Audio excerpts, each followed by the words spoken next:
Então, meus queridos amigos, eu queria agradecer a Ana Maria pelo convite, pedir desculpa aí que eu me enrolei para entrar, eu queria entrar pelo computador, mas vamos seguindo, né? Vamos fazendo assim. Bom, o tema é o capítulo 18, como vocês viram na chamada, né, do Evangelho, e todo esse capítulo 18, ele está falando do nosso potencial de ser cristãos, e é nisso que nós vamos nos deter. É dessa forma que nós vamos conduzir as reflexões que fizemos e vamos compartilhar com vocês, sem nenhuma pretensão de sermos donos da verdade, não somos palestrantes, somos uma pessoa comum e vamos dividir alguns pensamentos com vocês, esperamos que sejam úteis. Então, todos nós já sabemos que o pedagogo, o nosso pedagogo Jesus, ele prometeu e cumpriu que enviaria o Consolador prometido, né? E o Consolador veio e nos deu, a nós, cristãos espíritas, um verdadeiro tesouro, consolando a gente em todas as áreas.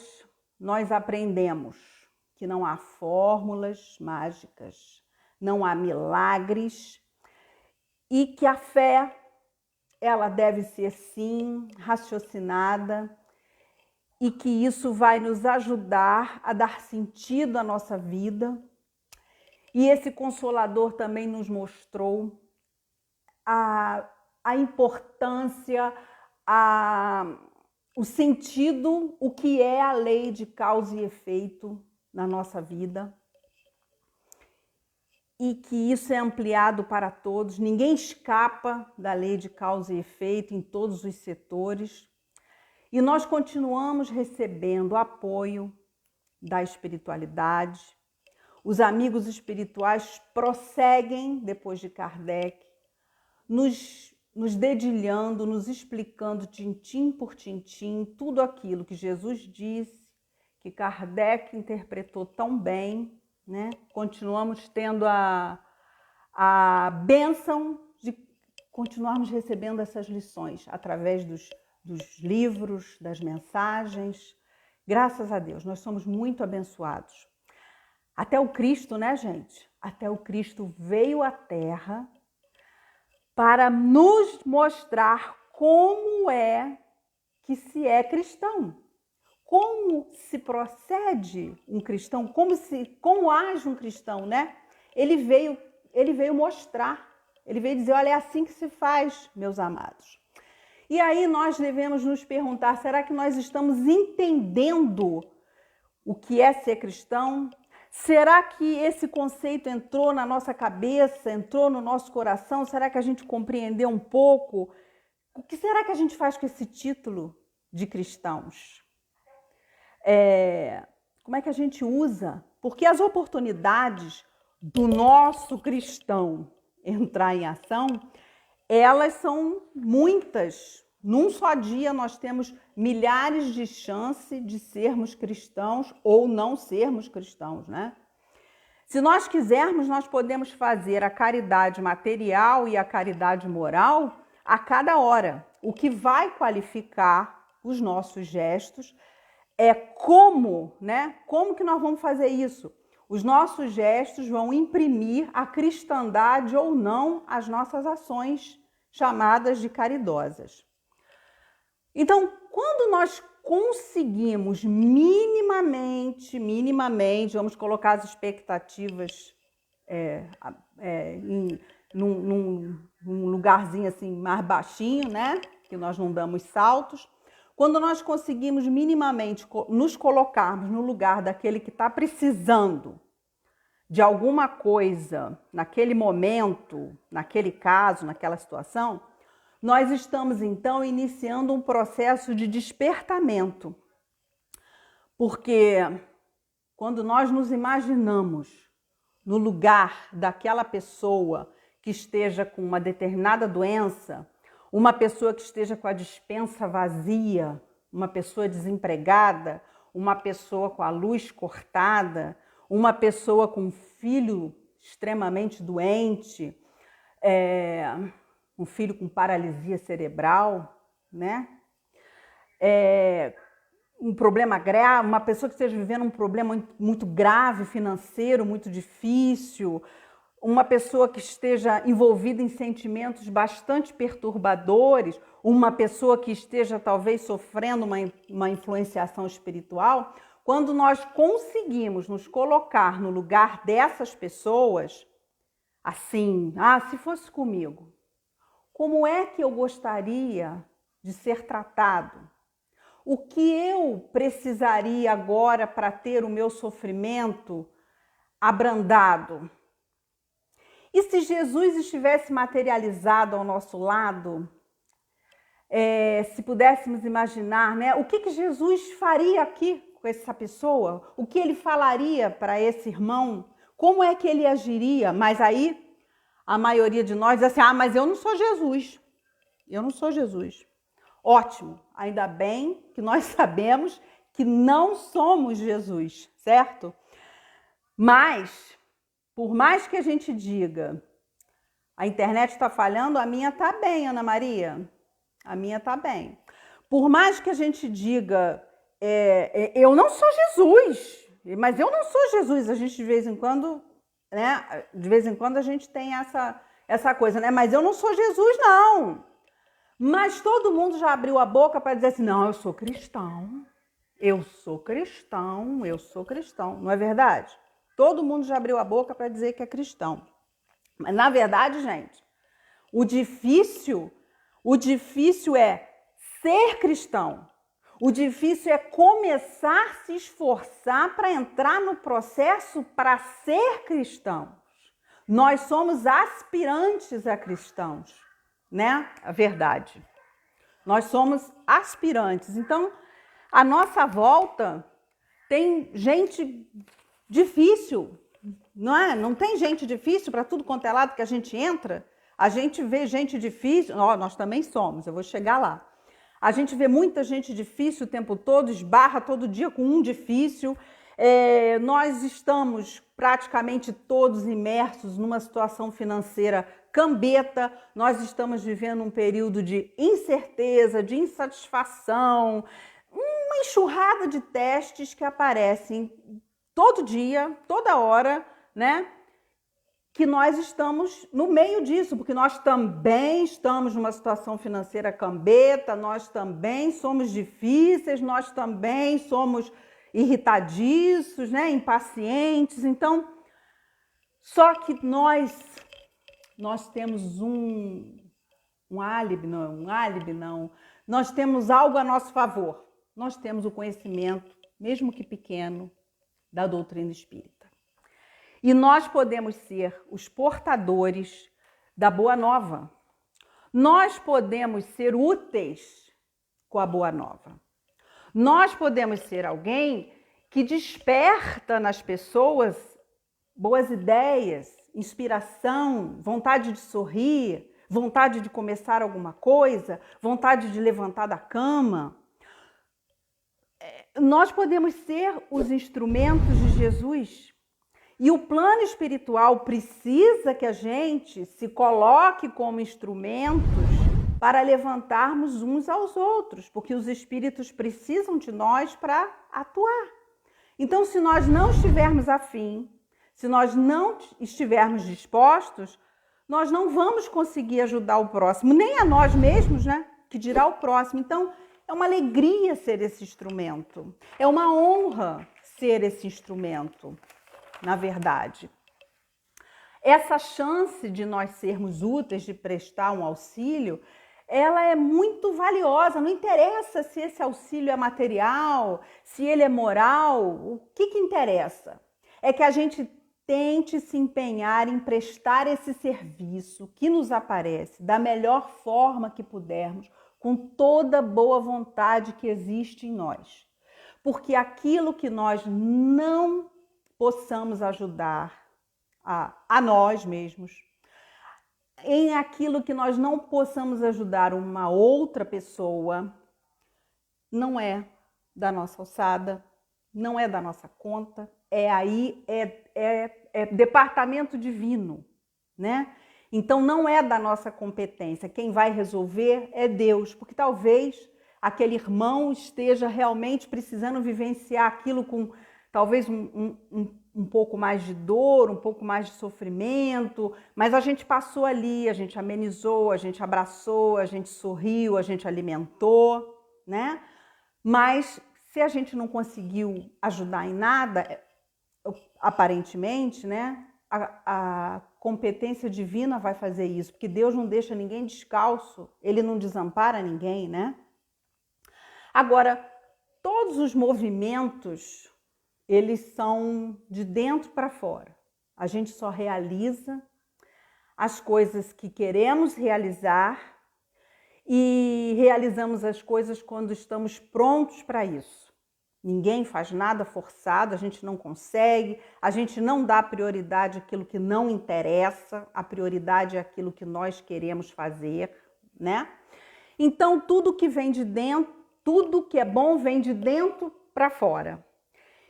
E quem não é caridoso consigo mesmo, não está muito preparado ainda para ser caridoso e ajudar ao próximo.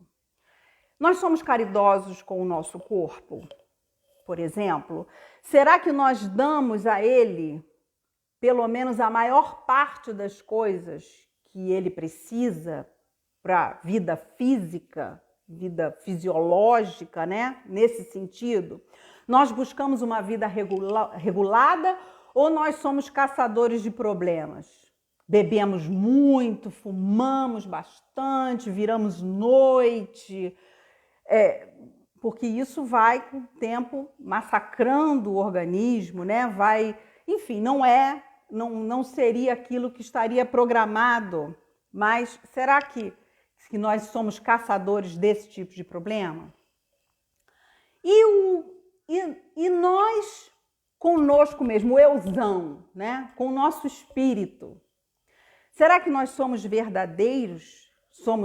Somos caridosos com o nosso próprio espírito? Porque, gente, é muito difícil reencarnar. Todos nós já estudamos, já lemos que dá muito trabalho reencarnar, é tudo uma logística, né? Todo mundo tem que topar, tem que estar tudo bem.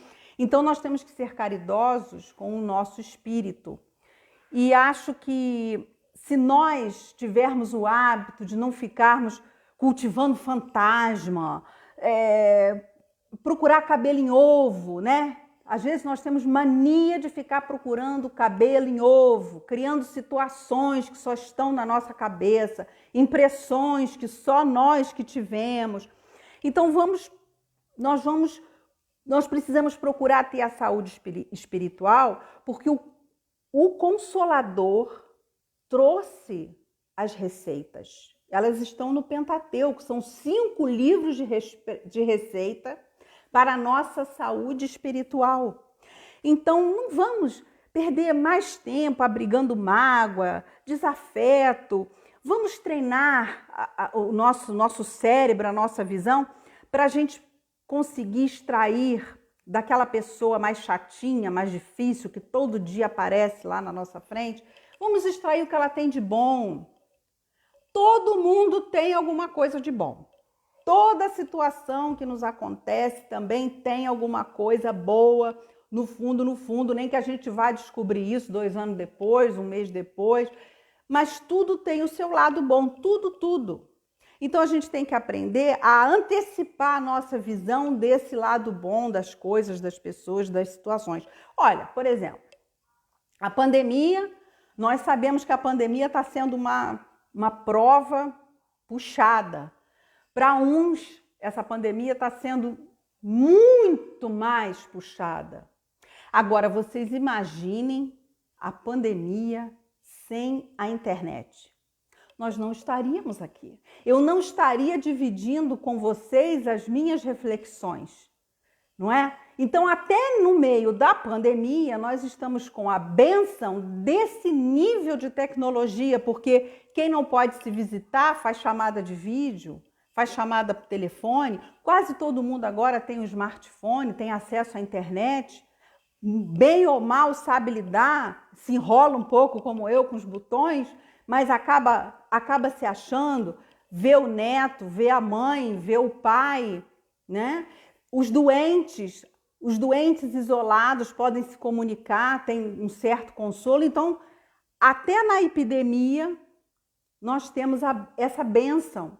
Poderia ser muito pior essa epidemia, cada um na sua casa, sem notícia um do outro. Ia ser muito mais angustiante você não saber de nada, não é? Então, depois que a gente abordou, então, a caridade com o nosso corpo, a caridade com o nosso espírito, aí vamos ver a caridade com os mais próximos. Ser cristãos com os mais próximos. Aqueles que têm o mesmo sobrenome que a gente convive praticamente o tempo todo, né? Com esses aí a luta é mais acirrada tem vezes, né? É mais complicadinha às vezes, que aí tem os de mesmo sobrenome, tem os agregados, né? Tem aqueles que são considerados da família e estão sempre atrás da gente, perto da gente, e que são meio criadores de problemas, são meio chatinhos, são irritantes, são isso, são aquilo, tem mania de perfeição, né? Bom, na hora que o caldo está engrossando, está fervendo, um exercício que nós fazemos, nós procuramos aqui nos lembrar de que não sou tão bonita quanto eu acho que eu sou. Não sou tão boazinha como eu acho que sou. Não sou tão legal como eu penso. Não sou tão bacana, não sou tão carinhosa, não sou tão meiga. Tenho defeitos horríveis que eles aturam. Eles convivem com os meus defeitos horríveis. Então, eu acho que se a gente fizer um exercício de que, poxa, ele é muito grosseiro, mas eu também não sou flor que se cheire. Eu sou, sei lá, irritadiça demais. Eu também sou mais grosseira que ele. Enfim, nós temos que lembrar que nós não somos nenhuma flor de lis. Nós somos barra pesada também. E que essas pessoas que estão ali conosco, do mesmo sobrenome, elas estão também aturando os nossos defeitos, a nossa forma de ser, que muitas vezes não é agradável, certo? Então, vamos lembrar que o pessoal de casa também tem queixa da gente para fazer. Então, antes da gente acusar, vamos lembrar disso, que a gente incomoda, a gente perturba, né? Não é só um que ronca num casal, os dois roncam. Então não adianta, você ronca, não, mas você também ronca. Mentira, ninguém sabe, né? Então, e outra coisa também que pode nos consolar bastante é que o nosso mentor, ele se propôs a ficar ao nosso lado durante toda a nossa encarnação, conhecedor que ele é de todos os nossos defeitos. Gente, que é prova maior de amizade, de amor e de companheirismo. Um espírito um pouco mais elevado que nós, ou às vezes até muito mais elevado do que nós. Não, eu vou tomar conta, eu vou ficar. É a mesma coisa que você levantar o dedo para ficar com uma criança muito levada. E você já ter muito mais idade para aguentar aquele pique de levantar toda hora, sair correndo, ir lá buscar, pega de volta. Eu acho que deve ser a mesma coisa, é cansativo. E por amor, por confiar que nós vamos fazer esforços em nos melhorarmos, ele topa, ele pede, ele quer ficar com a gente. Ele dá um voto de confiança, não é? E aceita essa tarefa. Então, nós temos que treinar a caridade também com aquele que não é muito próximo. Porque o não muito próximo, eles também fazem parte do pacote, né, gente? Tem aquelas pessoas que a gente esbarra, vamos dizer, na academia, que é meio, né, difícil.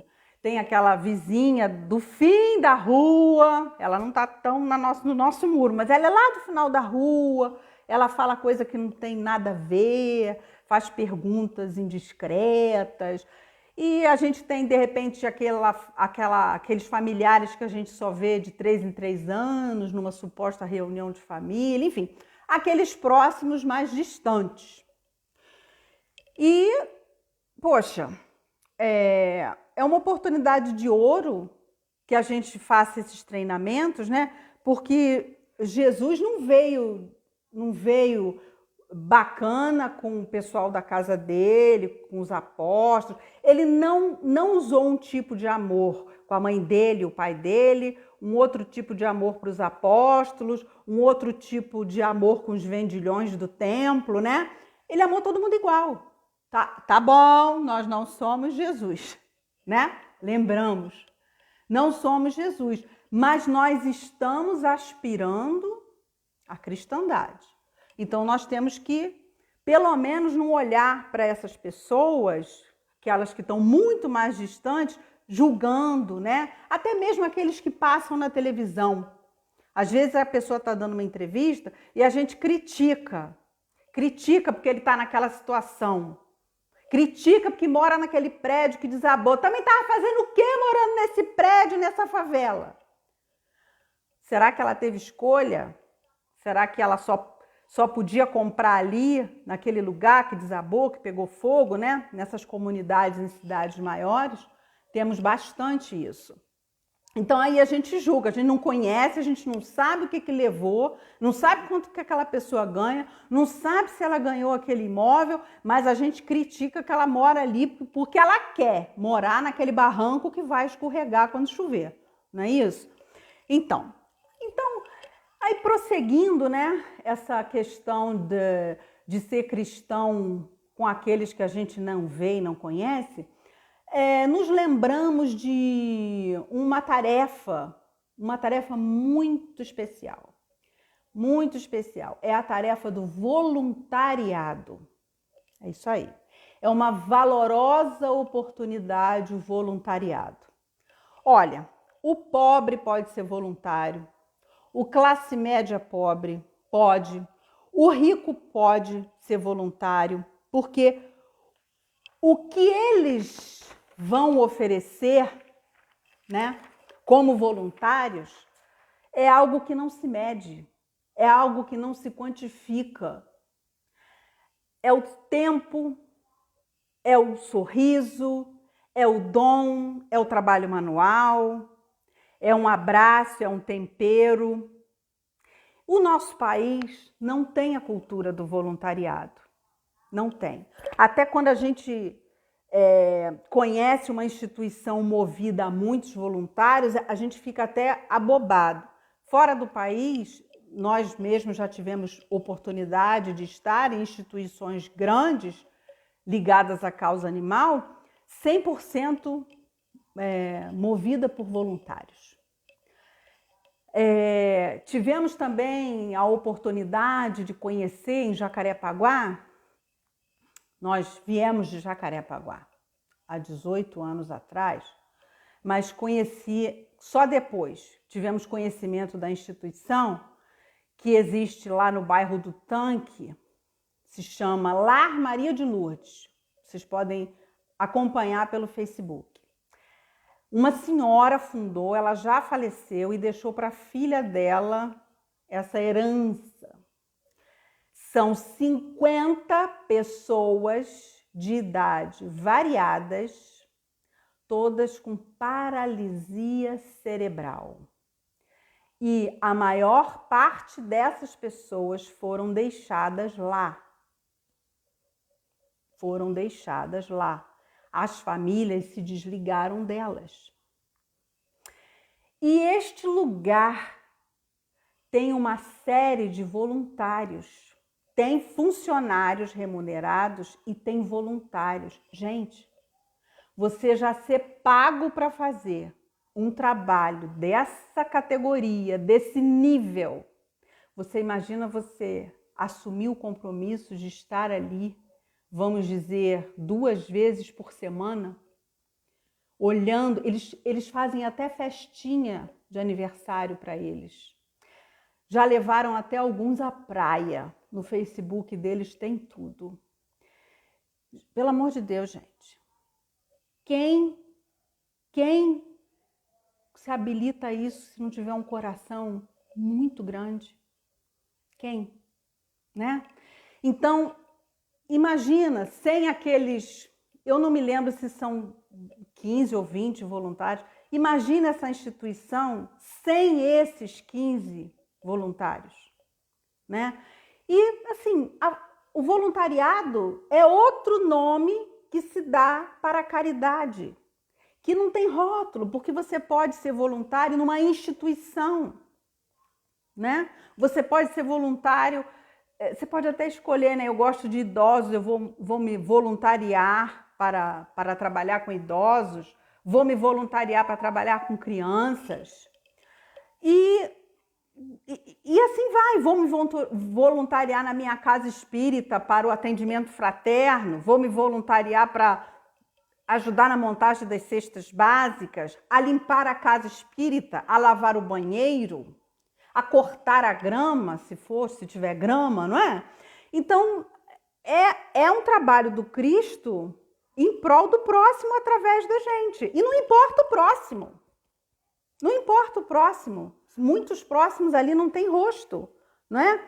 Então, como voluntários dessa forma, nós levamos alívio e levamos auxílio a grupos de pessoas das mais diferentes espécies, porque você pode trabalhar pela natureza junto a um grupo, você pode trabalhar numa ONG de proteção animal e ajudar animais abandonados, trabalhar pela causa, você pode trabalhar online, você pode produzir os conteúdos, porque nem todo mundo que está ali sabe fazer tudo. E mesmo que soubesse, não dá tempo. Não dá tempo, você tem que ter pessoas que lhe ajudem. Então, é muito interessante que você abrace o voluntário, que o voluntário se abra e que ele seja bem recebido, que ele seja abraçado. Porque aquele que evita os voluntários, evita os trabalhadores, ele não está sendo caridoso. Seja diretor de uma instituição, seja qual for. Fechou a porta aquele que bateu e quer trabalhar, é falta de caridade. Mesmo que você não esteja apostando muito naquela pessoa, deixa ela tentar. É uma caridade você deixar ela tentar. Dá uma tarefa para ela, vê até onde ela vai, vê até onde ela chega, vê o comprometimento dela. Ela ali vai estar exercitando a paciência, a humildade, o compromisso, a disciplina. E nós sabemos que sem disciplina é meio complicado a gente chegar em algum lugar, né? Então, meus queridos, não vai ser amanhã de manhã que nós vamos acordar cristãos perfeitos. Isso é um processo, é uma construção e o que nós devemos fazer é prestar atenção nas oportunidades, porque é o que mais se fala, né? Uma prece já é uma caridade, já é um bem que nós possamos endereçar.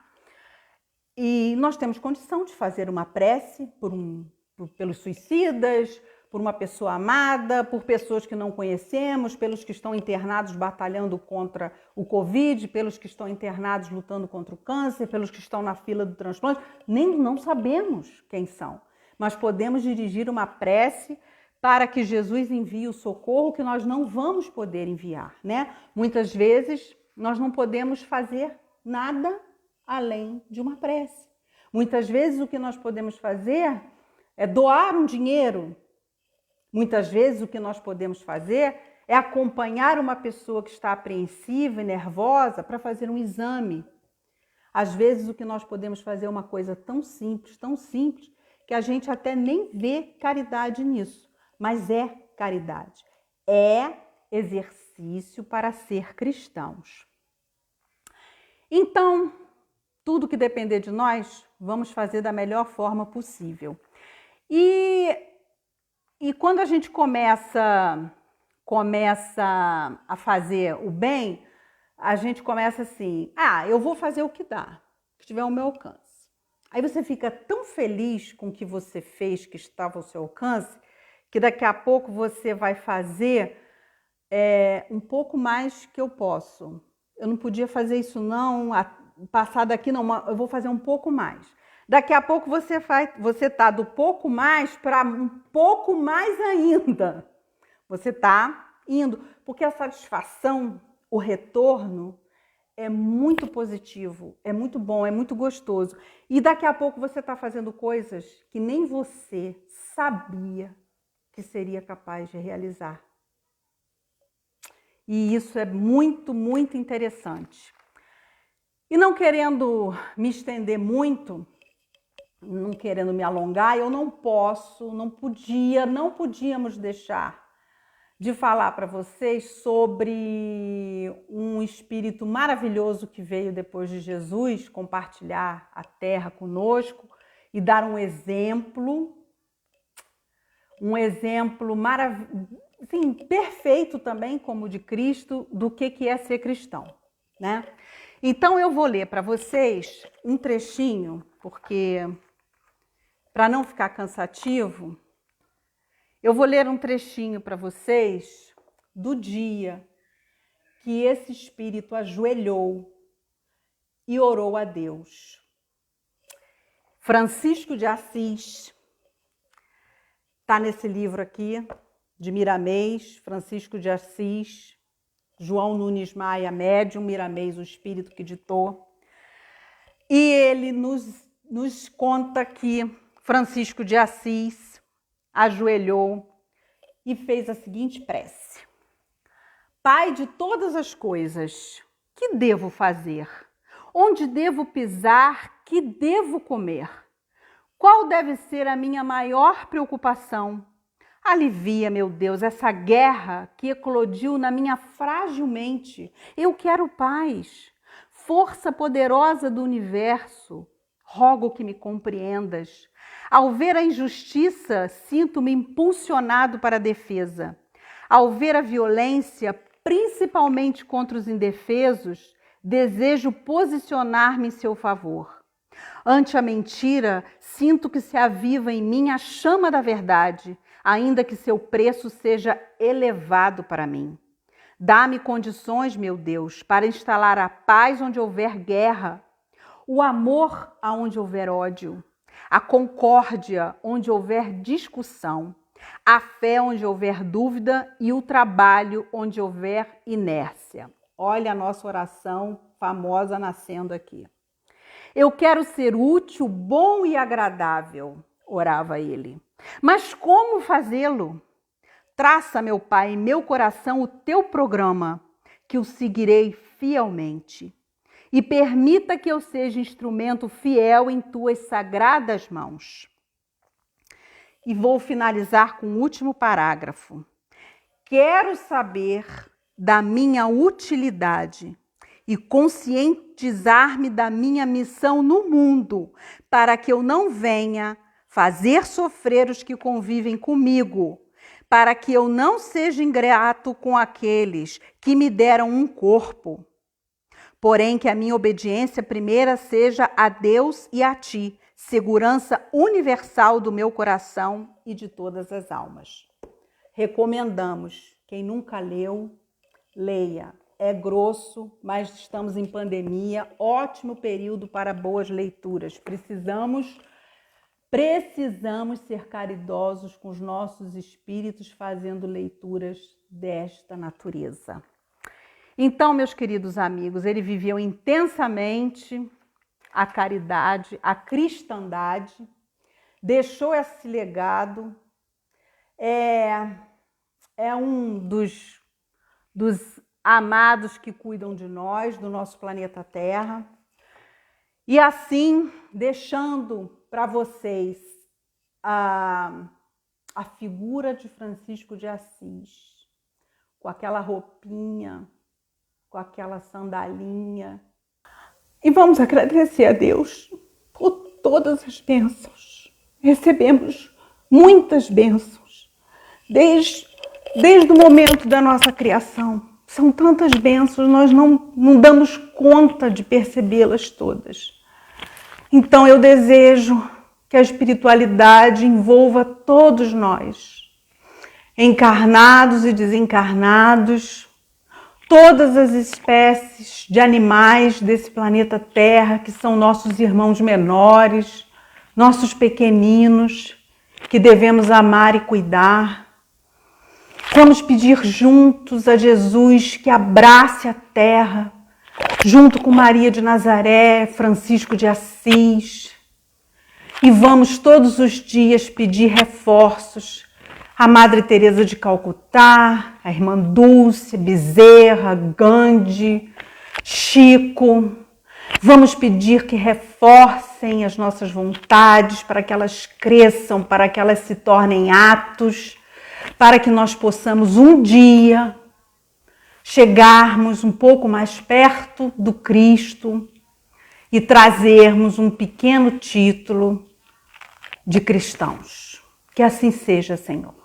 Graças a Deus. Muito obrigada a todos. Fiquem na paz.